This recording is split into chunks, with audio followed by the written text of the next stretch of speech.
There's a special kind of pride that you feel deep down inside, a strength that seems to thrive in Lima, Allen County. The American way of life, to get in gear and do what's right.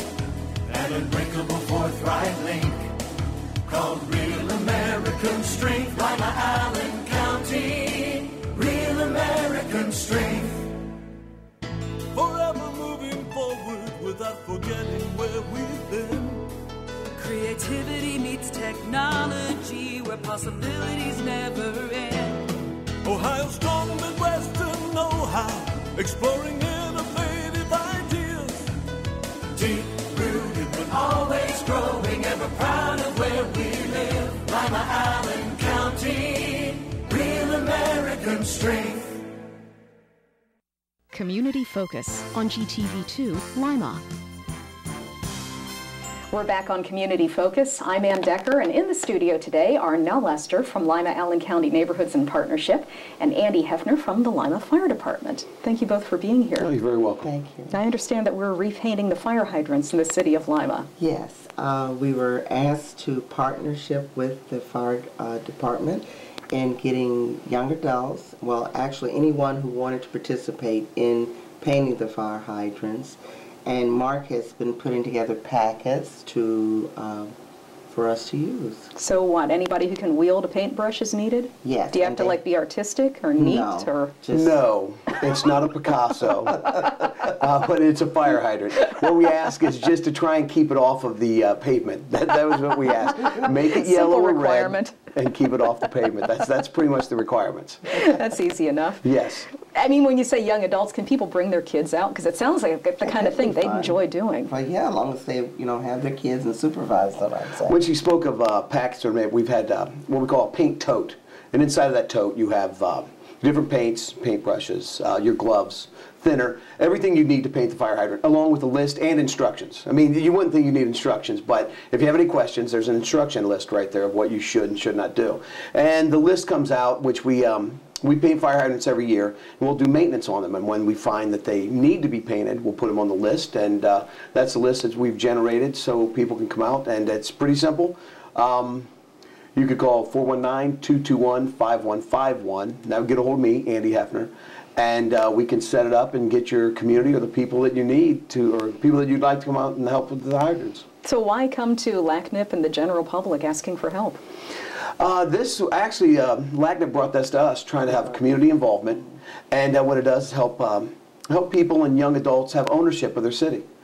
You can actually, instead of doing something negative, you can do something positive. And it looks like you're only painting a fire hydrant, but you're not. You're actually helping the community. And then these kids can drive around and they see what they've done and what they've helped. That's my fire hydrant. Yeah. Right, exactly, exactly. And then my children get tired of me saying that when we drive by. I painted that one. I painted that one. So it actually helps the children take ownership of their community, because we're going to pass it down to them. And somebody's going to need to be the adults, and they will. So how many fire hydrants are we signing up for? You get one, you get a dozen? As many as you'd like to do. He's got the whole packet set up with the list of where they are and where they need painting. My question was, I had asked, could they be psychedelic? He said, no, they have to be red. No, we have them red or yellow, safety red or safety yellow. But you see a lot of communities that paint little people on their fire hydrants or flags. I mean, are you guys ever going to get creative like that? No, we're going to stay with some of the federal guidelines. So we want to be able to see our hydrants in an emergency situation, not look for that Luigi in your front yard. We'd like to see a yellow or a red hydrant. That's what we need. Do they have to worry about like painting them so you guys can't unscrew them? Is that an issue? No. The only issue would be is we now have Stort's caps, which are a silver cap on the front. And what that is, it's a quick fitting for a 5-inch hose. All we ask is don't paint that. Everything else will get painted the color that it requires. If it's yellow, paint it yellow. If it's red, paint it red. If it's yellow and red, paint it yellow and red. Yeah, it's not real difficult. It's not real difficult. How long or time period are you doing this? All summer or till it's done? All summer. Okay. Because we will end up with probably 400 or 500 hydrants that need to be painted. No kidding. That's a bunch. Right. And with the budgets being tighter, less manning, we have more calls now we're stretched very thin. So when they came and asked us if they could help, we gladly accepted. Okay, well, this does sound like a lot of So we're fun. getting, different organizations calling out, wanting to participate, so which is good. And if you want to participate, you can also call Connie Dersham, 419-221-5177. I would think this would be ideal for a service club to do a project, or a church youth group, or anybody, really. Lima Senior Soccer team has stepped up and said they'd like to help. That's so great. I've got to get a hold of them today.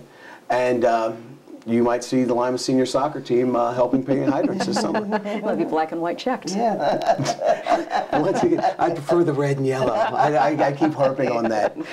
Andy, give us your phone number again if people have any questions. 419-221-5151, Andy Heffner. Okay, thank you both for coming in Thank today. you. You're welcome. Andy Heffner and Nell Lester. I'm Anne Decker, and this is Community Focus on GTV2.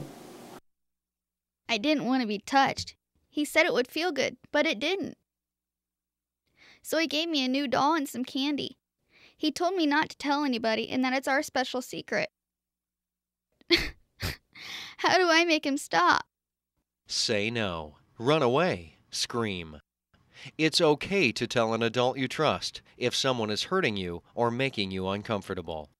Feel safe. Feel strong. Feel free. Bring out the action hero in you. Fuel up right and get energized.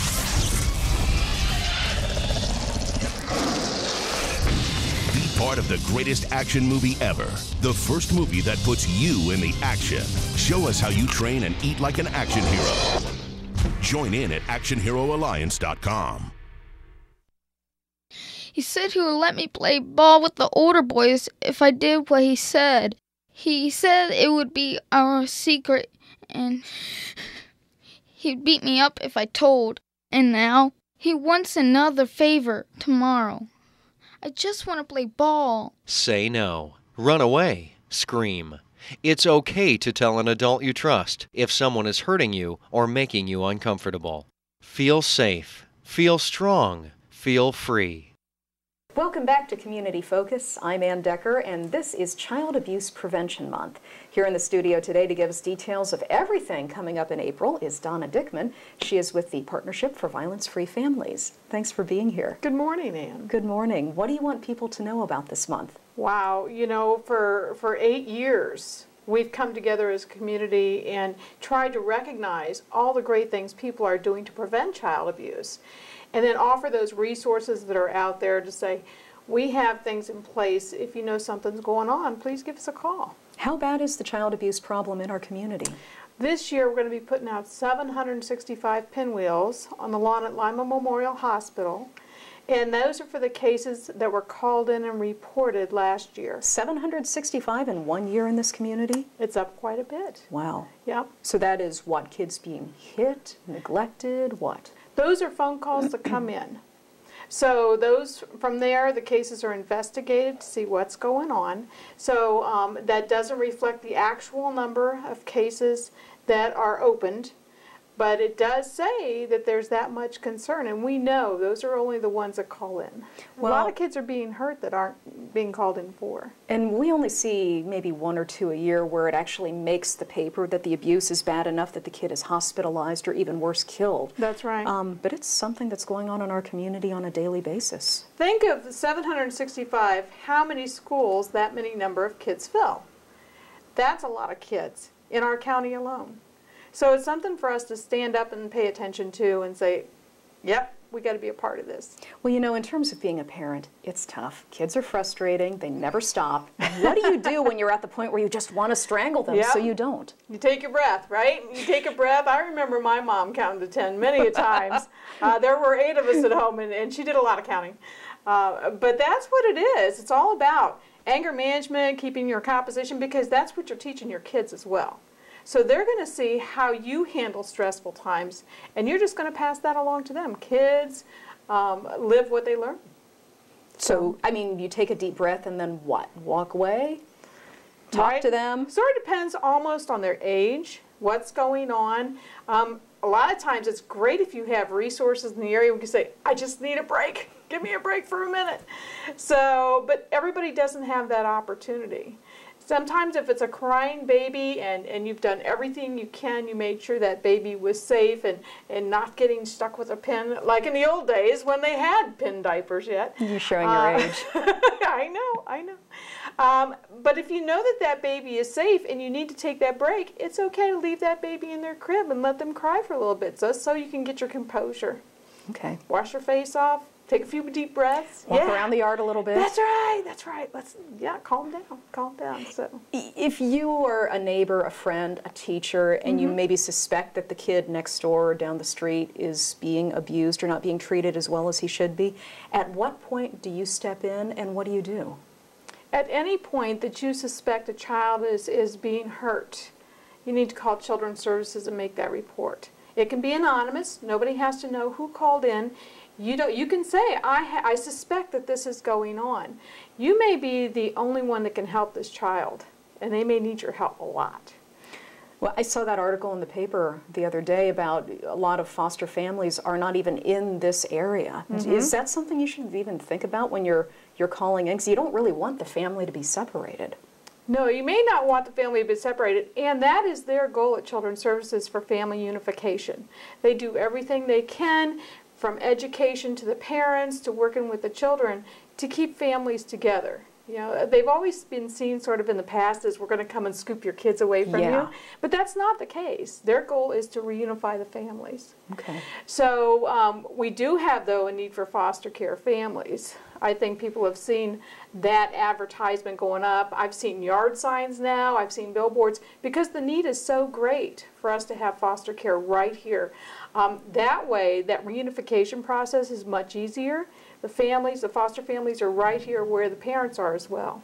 Okay, let's get on to your calendar because you have a number of events coming up to promote Child Abuse Prevention Month. Absolutely, and there's a lot of players in this. It's just not the Partnership for Violence-Free Families. The big thing coming up is the breakfast on Thursday morning the 12th, and that's going to be at the Civic Center. It's free. Just give them a call and let them know you're coming. The kids at Lima Senior High, they cook the breakfast. Oh, fun. They do a great job through the Spartan Inn. So it's always a good time. Some awards to recognize kids that have really struggled in life. They had a lot of adversity in their life. The Rising Up and Moving On awards are presented then. The Friend of Children Award and also the Pinwheel for Prevention Award is presented at that time. Right after that, we're going to go from the Civic Center to take the pinwheels down. So they've been up for a week. They look so nice in front of Lima Memorial Hospital this year. We're going to take them down, put them away for next year. So that's the next event. On the 21st, the YMCA is going to have a Kids Day, a Family Kids Day. So you want to go over there. All the activities are free. It showcases what's going on in the community and what you and your kids can be involved in a healthy way. And that's so important to know what our options are. A lot of people say, oh, there's nothing to do. That is not true. That's right. There's a lot of things to do, a lot of things. If I'm sneak peeking right here, down on the 27th, we have Stand Against Racism, and there will be a poster inside Children's Services lobby if you want to stop by and sign that as a community. We have to make that stand. And then on that Saturday, we have Spank Out Day. Spank Out? I know, it sounds like silly. fun. It sounds silly, and you're welcome to come. But this is our 6th year we've had that. This is an international event, even though it sounds like nobody's ever heard of that before. The whole goal is to help share effective practices of discipline with kids without hurting them, without hitting them. So we do that through bringing families in, and we have the Fort Wayne Zoo coming this year. They're going to bring some animals. Everybody loves to come and see the animals.